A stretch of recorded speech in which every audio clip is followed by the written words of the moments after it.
भगवान कहते गीतार ऋतुर मार्गशीर हूँ श्रेष्ठ कि मार्गशीर मास जे श्रेष्ठ कहीं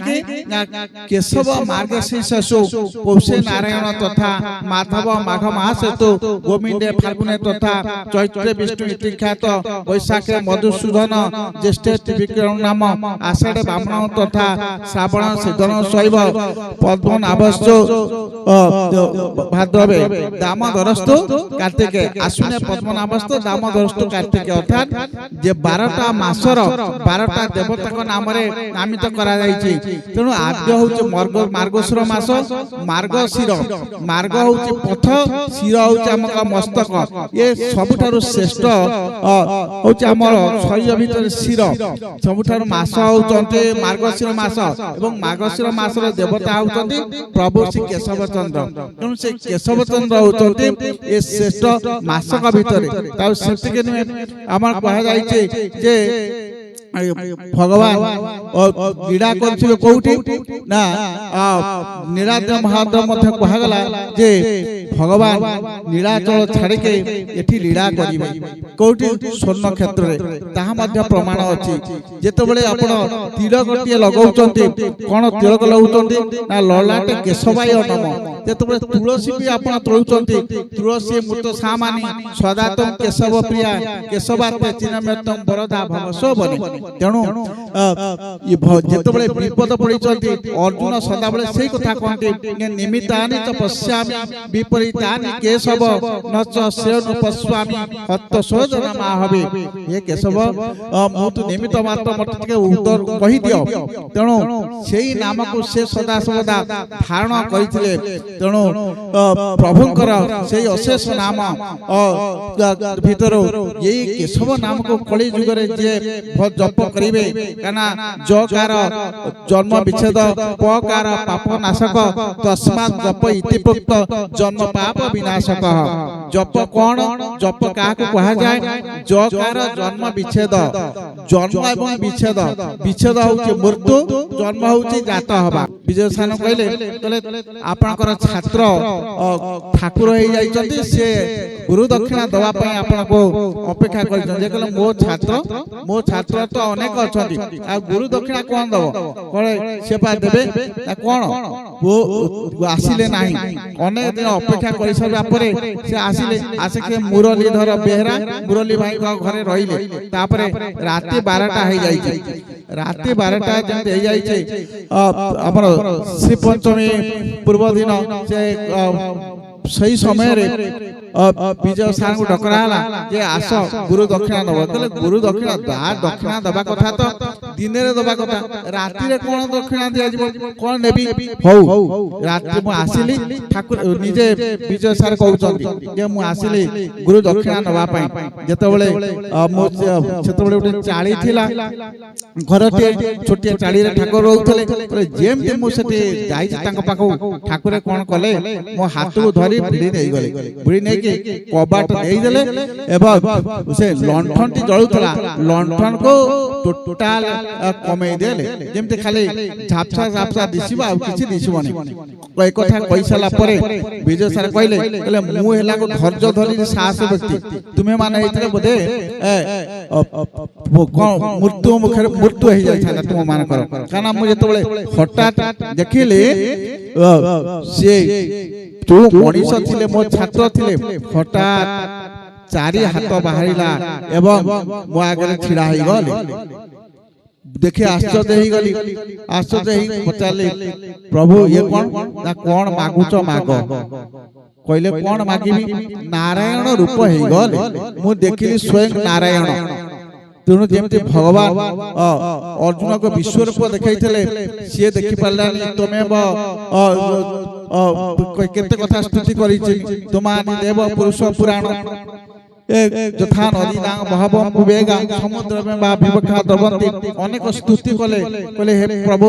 ये विश्व रूप को देखि पारु नै कहले गुरुजी से कहले मुझे तुमरे देखिली से रूप को आठै पड़ली आठैला परे ठाकुर मते कहले कोन मागुच माग कहले प्रभु कोन मागिबो केठी आपण जहा कहिबे से तापरे ठाकुरे ताको कहले आमिष खाइबो नाही वकिलाते करिबो नाही केवल मोरी कथा ही सदा बेले कहइबो जेउठी कहइबो मो कथा ही कहइबो आउ किछि कहइबो नाही तापरे से लिखिथिले जो प्रार्थना आमे बोलुचे सेही पथे मते नै जाओ प्रभु ए कथा लिखिले एवं सेही रूप देखाओ सेही भाषा दियो लिखिथिले तापरे प्रभु कर दर्शन हैला परे से नारायण सेही दिन ठारू कहते केशव नारायण तेणु से नारायण दर्शन आम जा गुरु दक्षिण मध्य लिखी अल्प अलग कथा आमको कहले जे प्रत्येक क्षेत्र मो ताकू अनुभव करी से अंतर्जामी सी होती से पुरुष जहाँ करू आम प्रत्येक क्षण खाली टिके स्मरण कला मात्रे सी आम पाखक आसीजे तेणु लोक को एमती उद्धार कर उद्धार करने से पथ बतई कर्म करके तुम उद्धार कर पाइबे तेणु जो लीला विनोदिया कथा आम कहूचे लीला तो अनेक प्रकार केते व्यक्ति से उद्धार करिसंते आपण आउ आश्चर्य हेबे जेतेबेले हमर दारू आमर बाहरी थिले ए रामकृष्ण पर से दारू बाहर समय गोटे कथा जेतेबेले दारू बाहरले प्रभु कहले तुम सब दारू देखिया पई जाओ हमको 2-3 थर पठेले हम इच्छा हो नता से अक्षय राउत थिले ताको सहित तुम जाओ हमें देखि के आसला पर ताकर कोन लीला हमें जानि किंतु हमर ये रजनी भाई ये हम सालेपुर रजनी भाई से जाई ठाकुर को कहले बोले प्रभु दारू टे आम सेही पटे जीव टे आपण टिके कृपा कर ये कथा जे कहि छथि ठाकुर कहले सेटा केम संभव ता आज्ञामाला जो बाटे आसीछि से बाटे दारू जीव नाही ये कथा केबे संभव हे नाही ये कथा जेतेबेले ठाकुर कहले से केनु नाराज ना जीव आपण पुन कहले सेटा तो संभव नय हम केमति कहि हबो नाही किंतु आमे आश्चर्य हेलो से प्रभु जेतेबेले कहले हो जा हो जीव रजनी भाई कहले कोन सीटा कहले सत्य हां कहलो पुणी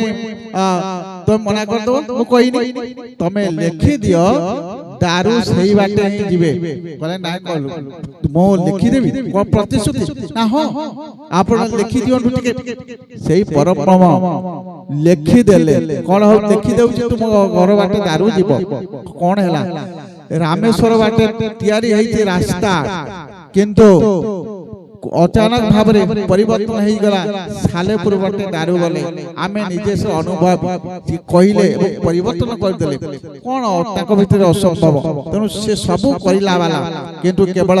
विश्वास भक्ति आम भितर रहिले हैला किंतु हमर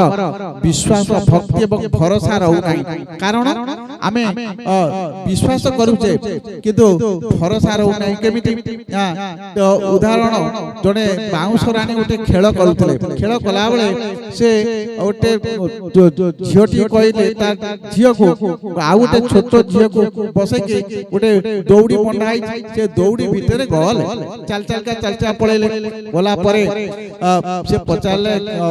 ऑडियंस माने को कहले अच्छा कहले मो झियोटी तबले आ गोटे झियो को कांधे रे बसे के ए दौड़ी रे जाउतला ता तुमे माने कोन आपण माने कोन विश्वास करथले से दौड़ी रे जीव ना हो आमे विश्वास करथलो काहे ना तार प्रैक्टिस अछि से जाई परिबो कहले किछि बाटा गले जोटे बुढ़ी माउची नाती टाणीले कहले ताको दियो मो झियो पुणी से बसैबो कांधे रे पुणी जीव कहले ना ना मो देबिनी पड़ी जीव कहले पड़ी जीव केमती मो झियो को जेतबेले बसै कि छोटो झियो को से जाउथल तो पड़ीला नै तुमर के पड़ी जीव ना पड़ी जीव से देला नै ताले एठी कोन हैला ना विश्वास अछि पळैबो किरु भरोसा नै काळे पड़ी जीव कि तेनु आम भितर से होची द्वंद्व भगवान प्रभुकर विश्वास प्रभु परम ब्रह्म आमे जानुचे किंतु आम भितर द्वंद्व होची जेतबेले विपदटी पड़ी आसुची आ प्रभु मते उद्धार कर जदि किछि न हैला से कोन प्रभु हेइथिले उद्धार करि न थाते किंतु से प्रभु मोर डाक सुनि न थाते तेनु भाव विनोदिया ठाकुर भक्त वत्सल हरि ভক্তক পাই কলেবর দশ মূরতি ধরি ভক্ত কি তুম্ভর করিব ভক্ত বলরে থাও ভক্ত পঠাইলা হস্তিনা দূত পণরে যাও ভক্ত দেখাইলা স্তম্ভকু স্তম্ভ হেল উদিত ভূত্যর ভূত্য পরিভূত্য পুনে দিন অচ্যুত কারণ সে ভক্তর হউচନ୍ତି অধীন অহং ভক্তা পরাধীন হেস্বতন্ত্র ইব দ্বিজ সাধুবি গ্রস্ত হৃদয় ভক্তে ভক্ত জনপ্রিয় অম্বরীশ কথা অম্বরীশକୁ କହୁଛନ୍ତି ଯେ ମୁଁ ସଦା ସର୍ବଦା ଭକ୍ତର ଅଧୀନ ଦୁର୍ବାସାକୁ ଯେତେବେଳେ ଅଭିଶାପ ଦେଇବାକୁ ଆସିଛନ୍ତି ଅମ୍ବରୀଶକୁ ଗୋଟେ କୃତ୍ୟା ବାହାର କରି ଦେଇଛନ୍ତି କିଏ ଆମର ଋଷି ସେ କୃତ୍ୟା ଯାଉଛି ଗୋଡ଼ କିନ୍ତୁ ଏଭଳି ଭାବରେ ହେଲା ଯେ ଅମ୍ବରୀଶକୁ ଠାକୁର ଏମିତି ଦୟା କଲେ ଆଜି ଏକାଦଶୀ ପାରଣରେ ଶେଷରେ ଋଷି ବି ଭକ୍ତ ତଳେ ପଡ଼ିଗଲେ ତେଣୁ ଭକ୍ତର ଭାବେ ମୋ ବନ୍ଧନ ତେଣୁ ମୋ ନାମ ଭଗବାନ ଆପଣ ଆମେ ଯଦି ଶୁଣୁଛେ ଭକ୍ତ ହେଇଯିବା କାରଣ ଭକ୍ତି ଭକତ ମୋହର ରକତ ହୋଇଲେ ଭକ୍ତି ତାର ମୋର ଖାଦ୍ୟ ଭକତ ଆଖିରୁ ଲୋତକ ଝରିଲେ ଥରି ଉଠେ ମୋର ହୃଦ ସେଦିନ ଗୋଟିଏ ଘଟଣା ଘଟିଛି ଆପଣମାନେ ଜାଣିଥିବେ ଆମର ନଣ୍ଡା ଭାଇ ତାକୁ ଘର ହଉଛି ମୁଣ୍ଡିଲୋ ଯେତେବେଳେ ତାଙ୍କର ଗୋଟେ ଲୀଳା ସେ ମାଛ ବ୍ୟବସାୟ କରନ୍ତି ମାଛ ବ୍ୟବସାୟ କରିବା ପାଇଁ ଠାକୁରଙ୍କ ପାଖକୁ ଆସିଛନ୍ତି ପ୍ରଭୁ ମୁଁ କେଉଁ ବ୍ୟବସାୟ କରିବି ନା ମାଛ ବ୍ୟବସାୟ କରିବ ତାଙ୍କ ପାଖରେ ପଇସା ନଥିଲା ପ୍ରଭୁ ଦେଲେ କିଛି ପଇସା ତମେ ବ୍ୟବସାୟ କର ସେ ଯାଇଛନ୍ତି ପାରାଦୀପ ଗଲା ଭିତରେ କଣ ହେଇଛି ନା ସେଦିନ ସେ ରହିଛନ୍ତି ରହିଲା ଭିତରେ ଗୋଟେ ହୋଟେଲରେ ରହିଛନ୍ତି ଏ ହୋଟେଲରେ ରହିଲା ଭିତରେ କଣ ହେଇଛି ନା ହୋଟେଲ ମାଲିକ ଖରା ଦିନ ସେ ଶୋଇ ପଡ଼ିଛନ୍ତି ତାଙ୍କର ରେଡିଓ ଘଣ୍ଟା ଫଣ୍ଟା ପାଖରେ ରଖିକି କିନ୍ତୁ ପୁଲିସ ପେଟ୍ରୋଲିଂ କରୁଥିଲେ ପୁଲିସ ପେଟ୍ରୋଲିଂ କଲାବେଳେ ସେ ଘଣ୍ଟା ଏବଂ ରେଡିଓକୁ ସବୁ ନେଇ ପଳେଇଲେ ତାପରେ ଯେତେବେଳେ ତାର ନିଦ ଭାଙ୍ଗି ଯାଏ ସେ ମାଲିକର ଦେଖିଲେ ଘଣ୍ଟା ରେଡିଓ କିଛି ନାହିଁ କହିଲେ ଆରେ କିଏ ନେଲା ବାଧ୍ୟ କହିଲେ ଏଇ ଯୋଉ ତିନି ଜଣ ଆମ ଅବଡ଼ା ପାଖରେ ଯୋଉ ଅଛି ସାଇ ସେଠୁ 2-3 ଜଣ ଯାଇଥିଲେ ତାପରେ ନଣ୍ଡା ଭାଇ ବି ଯାଇଥିଲେ ଗଲା ପରେ ଯେତେବେଳେ ଦେଖିଲେ ତାଇ ନିଶ୍ଚିତ ଭାବରେ ବାଡ଼େଇଲେ ଚେନରେ ମଧ୍ୟ ବାଡ଼େଇଲେ ସେ ନଣ୍ଡା ଭାଇ ମଧ୍ୟ କହିଲେ ସେ ଚେନରେ ବାଡ଼େଇଲେ ଏଭଳି ବାଡ଼େଇଲେ କହିଲେ ମୁଁ ଭଗବାନ ଠାକୁରଙ୍କ ନାମ ସ୍ମରଣ କରୁଥାଏ ଚେନ କଣ କଲା ନା ବାଡ଼େଇଲା ବେଳେ ତା ମୁଣ୍ଡରେ ବାଜିଲା ଖଣ୍ଡିଆ ହେଇଗଲା ପରେ ଆହୁରି ସେ ମାଲିକ କ୍ଷୁବ୍ଧ ହେଇକି ବାଡ଼େଇଲା ପରେ ଅଲଗା ସମସ୍ତେ ହଉଛନ୍ତି ମୁଁ ଠାକୁରଙ୍କ ନାମ ଜପ କରୁଥାଏ କିନ୍ତୁ ମତେ କିଛି ଜଣା ପଡୁନଥାଏ ତାପରେ ଯେତେବେଳେ ରାତି ପାଇଯାଇଛି पुलिस आसिले आसिके देखिले एबडी अवस्था कला रे तुम निरिय को काई बाडैलो ना आ मु केम जाली मु भाबिली से मो चोरी करिथिबे एठी ना मो पेट्रोलिंग करूथल ता तो नै जाइथिले तुमे दियो एवं ताको क्षति पूरण दियो तापरे ताको कि पैसा देले से मालिक फेरी आसला परे जेतबे ठाकुरन को पाखरे जेतबे ए कथा पडिला सेदिन कोणाई ना ठाकुरंकर शरीर पिठी मध्य सेई भली आघात पाइप फुली जाई तापर न अब जने भाई को ठाकुर कहले जे मालिश कर जे मालिश मध्य कले से नंदा भाई जेतबे ए कथा कहिले ठाकुरन पाखु आसे के हमर कैलाश मानती सब थिले से कथा सुनले कहले प्रभु आपण सेदिन जो आपनकर पिठीटा फुली जाईतला को एइथे पई कहले हां एइथे पाई ताहाले भक्तकर आखिरु लोतक झइले थरी उठे मोर भूत भक्त जेतबेले जणैबो ना भाव गाई से माडू को ग्रहण कले किंतु भक्त को तारी देले आम भीतर जे से भाव आसीबो से भक्ति आसीबो जाहले कोन न हबो कारण से परा भक्ता भावग्राही भाग को ग्रहण करंती कहा कथा से एभली भाबरे सही जानते भक्तर दुख को केते कथा केते दुख से सहिचंती परम ब्रह्म आसी मध्य केते निजको हीन करि देइचंती सेहि पई कहिले धूली तल्प सज्जा त्याग करी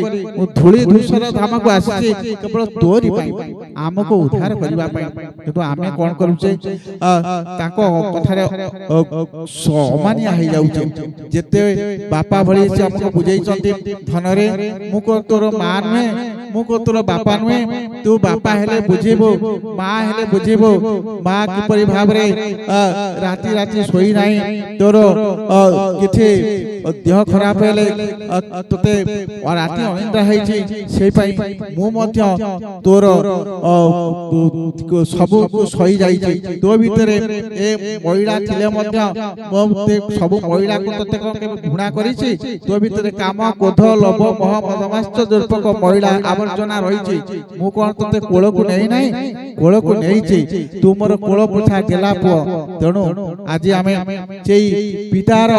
हृदय रे आमे जदि आघात दबा ताहाले हमको नरक रे बास मिलियो कारण से होचंती परम ब्रह्म पिता चिर मंगलकांक्षी पिता चिर कल्याणकारी पिता पितार दायित्व हमको ग्रहण करिसंती आमे तांको पुत्र तेणु पिता पुत्र संपर्क केमिति रहिबो जेतबेले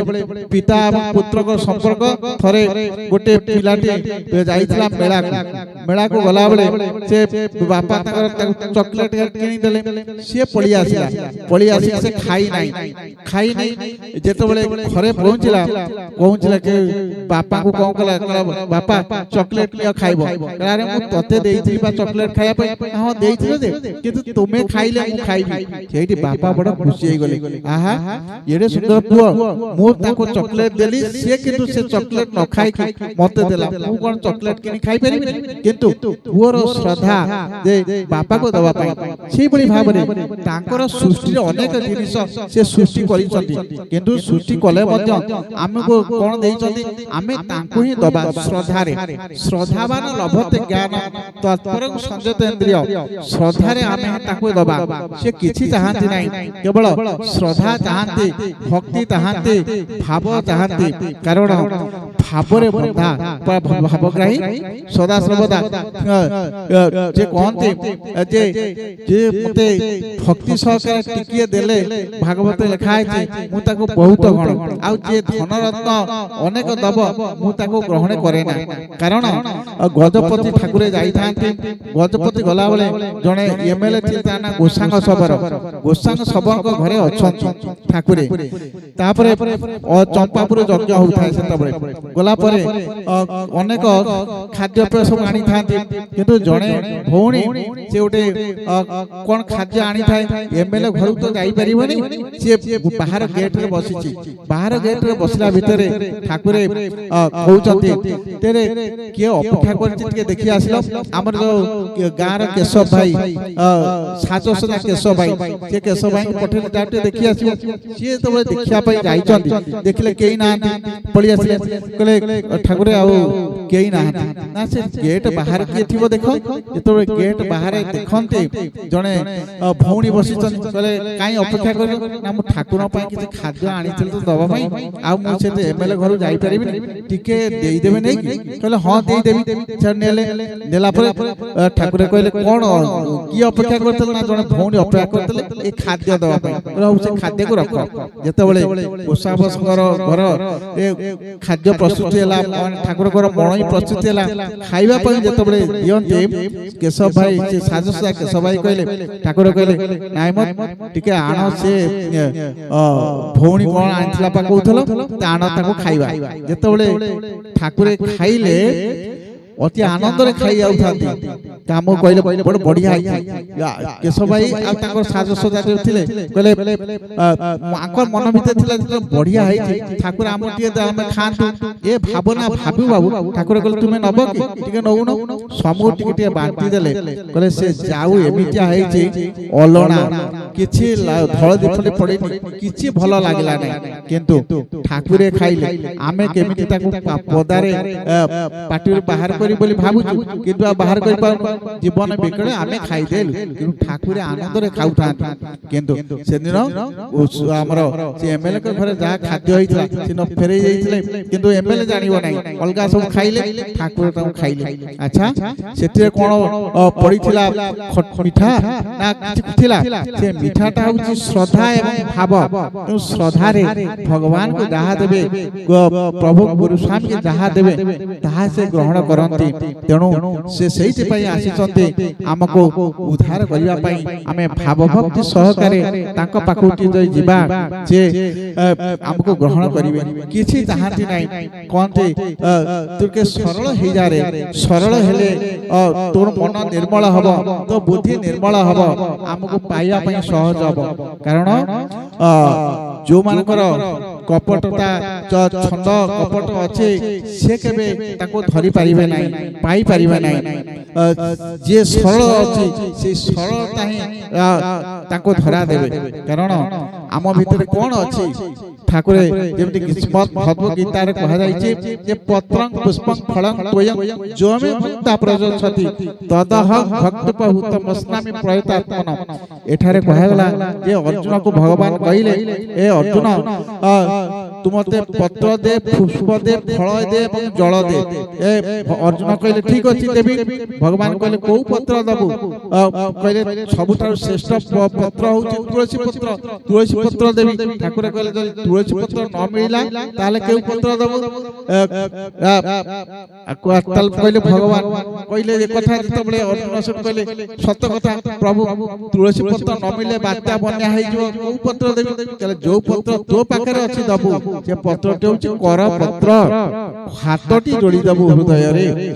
ପୁଷ୍ପ, ପୁଷ୍ପ କହିଲେ କୋଉ ଫୁଲ? ଆମେ ଫୁଲ ତ ଦେଲେ ଆମର ମିଳିଲା ନାହିଁ, କୋଉ ଫୁଲ ଦେବା? ନା ସୁମନ। ଆମ ମନ ପାଞ୍ଚ ଭାଗରେ ବିଭକ୍ତ, ମନ, ସୁମନ, କୁମନ, ବିମନ, ଅମନ, ଏଇଟା ପାଞ୍ଚ ଭାଗରେ ବିଭକ୍ତ। ତେଣୁ ଏ ସୁମନ ଫୁଲର ଅନ୍ୟ ନାମ ହଉଛି ସୁମନ। ତେଣୁ ତୋର ସୁମନ ରୂପକ ଫୁଲକୁ ମତେ ଦବୁ, ମନ ରୂପକ ଫୁଲ ଦବୁ, କର ରୂପକ ପତ୍ରକୁ ହୃଦୟରେ ଯୋଡ଼ିଦବୁ ଏବଂ ପତ୍ରଂ ପୁଷ୍ପଂ ଫଳ, କୋଉ ଫଳ ଦବୁ? ଫଳ ହଉଛି କର୍ମେଣ ବାଧିକାରସ୍ତେ ମା ଫଳେଷୁ କଦାଚନ ମା କର୍ମ ଫଳ ହେତୁ ନେତେ ସଂଗସ୍ତ କର୍ମଣି। ହେ ଅର୍ଜୁନ, ତୋର କର୍ମ ଫଳକୁ ମତେ ସମର୍ପଣ କରିଦେ। ତେଣୁ କର୍ମ ଫଳକୁ ସମର୍ପଣ କରିଦବା, କରିଦେଲେ କଣ ହବ? ପ୍ରଭୁ ନେଇଗଲେ। ଆଉ ଜଳ, ଜଳ କହିଲେ ଗଙ୍ଗା ଦେବୀ ଯାର ପୟରୁ ହୋଇଛନ୍ତି ବାହାର, କେଉଁ ଜଳ ନେଇ ଧୋଇବି ପ୍ରଭୁ ଚରଣ ତୋର? ସବୁଠାରୁ ପବିତ୍ର ନଦୀ ତ ଗଙ୍ଗା। ଗଙ୍ଗା ଯାହାଙ୍କ ଶରୀରରୁ ବାହାରିଛନ୍ତି, ଆଉ କୋଉ ପବିତ୍ର ଜଳ ଅଛି ଦେବି? ତୋର ଆଖିର ଯୋଉ ନୀଳ, ଆଖିର ଯୋଉ ନୀର ଅର୍ଥାତ୍ ଲୁହ ଅଛି, ସେଇ ଟିକେ ମୁଁ ଚାହେଁ। ତେଣୁ ହାତ ଯୋଡ଼ିକି କହିଦିଅ, ପ୍ରଭୁ ମୁଁ କଣ ତୁମର ନୁହେଁ? ଏତିକି କହିଲେ ମୁଁ ତୁମର ହେଇଯିବି। ଏହା ପ୍ରମାଣିତ ହେଇଛି ଗୋଟେ ଭକ୍ତଙ୍କର ଚରିତ୍ରରେ। ଭକ୍ତ ସେଦିନ ହଉଛି ଆମର ଗହ୍ମା ପୂର୍ଣ୍ଣିମା, ଗହ୍ମା ପୂର୍ଣ୍ଣିମା ଅର୍ଥାତ୍ ରାକ୍ଷୀ ପୂର୍ଣ୍ଣିମା। ରାକ୍ଷୀ ପୂର୍ଣ୍ଣିମା ଦିନ ଘଟଣା ଆମର ବୃନ୍ଦାବନ ସାର୍ ଆସିଥାନ୍ତି ପ୍ରଭୁଙ୍କ ପାଖକୁ। ଆସିକି କୋଉଠି ରହିଲେ? ନା ଅବଡ଼ା ବାଗରେ ରହିଲେ, ଠାକୁରଙ୍କ ପାଖକୁ ଗଲେ ନାହିଁ। କାହିଁକି? ନା ତାଙ୍କର ଟିକେ ଅଭିମାନ ହେଇଥିଲା। ଅଭିମାନ ହେଇକି ଆମର ପିଲାଙ୍କ ଖଟରେ ଶୋଇଥାନ୍ତି। ଠାକୁରେ କଣ କଲେ? ନା ପଠେଇଲେ, ବାବୁଲି ଭାଇଙ୍କୁ ପଠେଇଲେ। ଆସିକି କହିଲେ, ବାବୁଲି ଭାଇ ସାର୍ ଠାକୁର ପଠେଇଛନ୍ତି ଚାଲନ୍ତୁ। କହିଲେ ମୁଁ ଯିବି ନାହିଁ। ସାମ୍ଭାଇ ଥାନ୍ତି, ସାମ୍ଭାଇକି ମଧ୍ୟ ପଠେଇଲେ। ବାବୁନା ଝିଅ ଆସିଲେ, ସମସ୍ତେ ଏମିତି ଯେତେ ଆସିଲେ ଠାକୁର ଆଉ ସେ ବୃନ୍ଦାବନ ସାର୍ ଆଉ ଗଲେନି ଠାକୁରଙ୍କ ପାଖକୁ। ଯେତେବେଳେ ଗଲେନି, ଆମେ ଠାକୁରଙ୍କ ପାଖରେ ବସିଥିଲୁ। ଠାକୁର ସେଠୁ କହିଲେ ଯେ ମୁଁ ଯିବି ଟିକେ ଅବଡ଼ା ବାଗ, ତୁମେ ଆସ, ମୁଁ ଯାଉଛି ଆଗରେ। ଏ କଥା ଯେତେବେଳେ କହିଲେ, ଠାକୁର ସେଠୁ ବାହାରିଲେ। ବାହାରିଲା ପରେ ସମସ୍ତେ ଭାବିଲେ ଯେ ଠାକୁର ବୋଧେ ଗଲେ କୁଳିଆ, କୁଳିଆ ଗଲେ ଦେଇଙ୍କ ପାଖରେ ରାକ୍ଷୀ ବାନ୍ଧିବା ପାଇଁ। ଏ କଥା ଭାବିଛନ୍ତି। ଠାକୁର କାରରେ ବସିଲେ, ସିଧା ଏ ଚାରି ଛକି ବାଟେ ଜରିଆ କୁଳେ କୁଳେ ଆସିଲେ। ଆମେ ଏପଟେ ସାଇକେଲରେ ଯାଉ, ଠାକୁର ପହଞ୍ଚି ପହଞ୍ଚିଗଲେ। ପହଞ୍ଚିଲା ପରେ ବୃନ୍ଦାବନ ସାର ଶୋଇଛନ୍ତି ଏବଂ ଠାକୁର ଛିଡ଼ା ହେଇଛନ୍ତି। ବାବୁଲି ଭାଇ ଠାକୁରଙ୍କୁ ବୃନ୍ଦାବନ ସାର କହିଲେ ସାର୍ ଉଠନ୍ତୁ, ଠାକୁରେ ଆସିଛନ୍ତି ପୁରା, ଠାକୁରେ ଆସିଛନ୍ତି। ବୃନ୍ଦାବନ ସାର କହିଲେ କଣ ମୁଁ ଏତେ ବଡ଼ ଭକ୍ତଟା ଠାକୁରେ ମୋ ପାଖକୁ ପଳେଇ ଆସିଲେ, ମିଛ କହୁଛ। ଏ କଥା ଶୁଣିଲା ପରେ ବୃନ୍ଦାବନ ସାରଙ୍କୁ ଠାକୁର କହୁଛନ୍ତି ହଁ ମୁଁ ଆସିଛି ବା। ଏତିକି ଶୁଣିଲା ପରେ ହଠାତ୍ ଉଠିଲେ। ଠାକୁରେ ଆମର ଗୋଟେ କାଠ ଚେୟାର, ଭଙ୍ଗା ଚେୟାର ଥିଲା, ଠାକୁର ବସି ଯାଇଛନ୍ତି। ଆମେ ଉଠିଲେ, ସିଧା ସେ ଗୋଡ଼ ଦିଟାକୁ ଧରି ପକେଇଲେ। ଧରି ପକେଇକି କାନ୍ଦୁଛନ୍ତି, ଥପ ଥପ ଥପ ଥପ ହେଇକି ସେ ଲୁହ ଗୁଡାକ ପଡୁଛି ଠାକୁରଙ୍କ ପାଦରେ। ଭକ୍ତ ଭଗବାନଙ୍କର ସେ ନାମ ଦେଖିଲୁ, ଅପୂର୍ବ ଲୀଳା। ଏ କଥା ବୃନ୍ଦାବନ ସାର କହିଲେ ପ୍ରଭୁ ଏଇ ଛାର ଅଭକ୍ତଟା ପାଇଁ ଆପଣ ଏତେ ବାଟ ଏତେ ଲୋକଙ୍କୁ ଛାଡି ପଳେଇ ଆସିଲେ। ମୁଁ କଣ ଆପଣଙ୍କୁ ମାଗିଥିଲି? ମୁଁ କିଛି ମାଗି ନଥିଲି। ଆପଣଙ୍କୁ କହିଥିଲି ଯେ ଆପଣଙ୍କର ଯୋଉ ପାଦର ଧୂଳି ଏତିକି, ମୋର ଅର୍ଘ୍ୟ ତିଥି ହଉଛି ଆମର ଗହ୍ମା ପୂର୍ଣ୍ଣିମା, ପାଦର ଧୂଳି ଟିକେ ଦେବେ, ସେଇ ପାଦ ଧୂଳିକେ ମୁଁ ଖାଇବି ପାଇବି। ଠାକୁର କହିଲେ ବୁଢା ଏଇନା 10ଟା ଆଙ୍ଗୁଠିକୁ ମୋର ପାଟିରେ ପୁରେଇବ, ଏ ଯୋଉ ଗୋଡ଼ ସଲସଲ ଲାଗିବ। ମୁଁ ସେଠୁ ମନା କରିଥିଲି। ପରେ ଠାକୁର କହିଲେ, କିନ୍ତୁ ବୃନ୍ଦାବନ ସାର କହିଲେ ସେ ପାଦ ତଳର ଧୂଳିଟେ ସେତିକି ଦେଇଥାନ୍ତେ, ମୁଁ ଟିକେ ପାଇଥାନ୍ତି ଏବଂ ମୁଣ୍ଡରେ ଲଗେଇଥାନ୍ତି। ତେଣୁ ଏତିକି ତ ମୋର କାମ, ମୁଁ କଣ ଆପଣଙ୍କୁ କିଛି ମାଗୁଛି? ତାହେଲେ ଭକ୍ତ କଣ ଚାହେଁ? ଭକ୍ତ ଚାହେଁ ନା ଐଶ୍ୱର୍ଯ୍ୟ, କେବଳ ସେଇଆ ଚାହେଁ ତାଙ୍କର ପାଦ ଧୂଳି ଟିକେ, ରେଣୁ ଟିକେ ମୁଣ୍ଡରେ ମାରିବା ପାଇଁ। ତେଣୁ ସେତିକି ସେ ଅପେକ୍ଷା କରିଥିଲେ, ତାଙ୍କର ପୂରଣ ହେଲା ଏବଂ ସେଇ ମୁଣ୍ଡ ପାଦ ତଳର ଧୂଳି ଆଣିକି ମୁଣ୍ଡରେ ବୋଳିଲେ ଏବଂ କ୍ଷେତ୍ରକୁ ଗଲେ। ତାହେଲେ କିଭଳି ଭକ୍ତ, କିଭଳି ଭଗବାନ, କିଭଳି ଲୀଳା, ଏହା ହେଉଛି ଆମ ପାଇଁ ଏକ ଅପୂର୍ବ ସଂଯୋଗ। ଆମେ ପରମ ବ୍ରହ୍ମକୁ ପାଇକି ତାଙ୍କ ସହିତ ଯେତେବେଳେ ଲୀଳା ଖେଳା କଲୁ, ତାହେଲେ ଆଉ କଣ ଦରକାର?